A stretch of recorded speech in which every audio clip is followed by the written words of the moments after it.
6。可是因为早上就是他们时间很少，他们7点就开始打，7点到9点。我这样子就早起。对，他们那是平均年纪压都是有。1点有比较便宜吗？场地没有。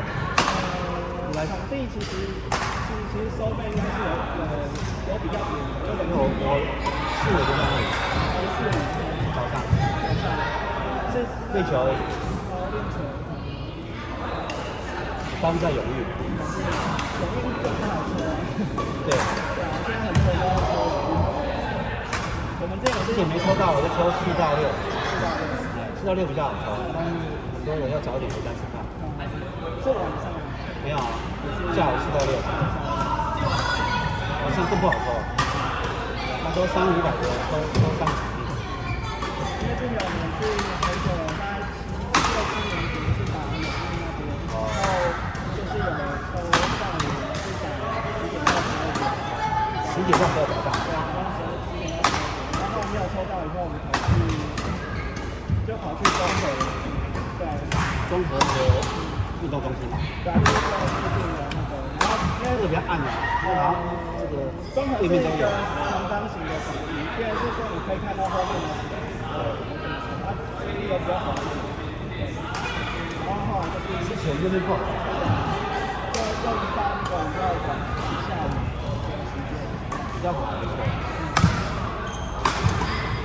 因为你知道，后来他还有整修，对，就是他的这个都不能使用，所以他现在的场地其实又跟以前比较好。以前好像就是两边的那个，就是我们做休息的地方是没有挂任何东西，就是等于是有时候会有。他冷气常换，那边你说刚蛇是买2手。我这边很难停车。啊，对，他们车位这边来这边的人比较少，开车。对，这边来比较少。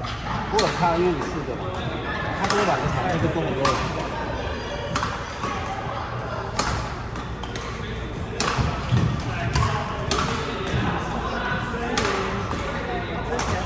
他们是讲他们的想法，其实这个时间点这样比较难我是溜出来，因为老婆小孩还在睡觉，这几天都睡很晚啊，所以溜出来回去吃饭，他们还没有出门，就不会影响到家庭活动，早上打比较多。我6日都没有出来打，我打4天回来。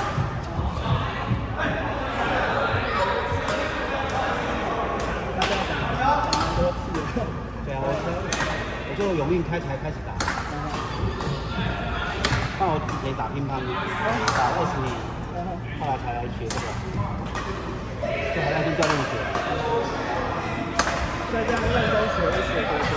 总共认真了，就是后面是学2年半了，但是自己乱打那7年多了，一开始不会发球就开始练。因为一开始不太好学，因为打桌球打太久，动作都是桌球动作，你手变长了，它是这么抖，就觉得怪怪的。所以打这个太累了，对打乒乓的人来讲，这个受不了，因为你一直跑啊，你这样2小时打1休1，至少要跑2000公尺，2公里到3公里的那个步伐。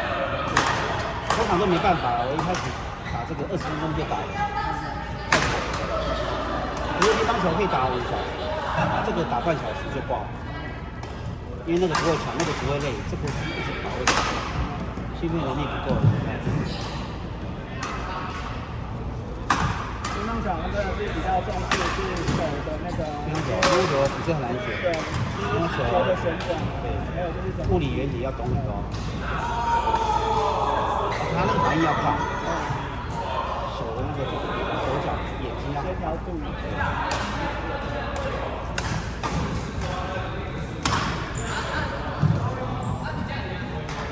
我们家隔壁刚好也有乒乓球是很少，也不太好找。现在因为我们刚好是他是他原本是这样子，然后后来就是因为他上面是整个停车场架的附近，所以很多球鞋之类的。对，很多桌球室都摆在地下室。然后就看我今天来的时候，像今天早上来就会看很多小朋友，下去应该去学习。那这样你们现在礼拜四、礼拜五用的球是哪一种？没有啊，我礼拜四打的那个 YY 1100那种，但是正常都是打蓝带。我星期一跟135都打蓝带，然后星期四那一场就队长就打很好，打那个有2种，一个是 YY， 一个胜利，那个大概就是1100出头，108的。那他们现在这样收多少？他们亏钱收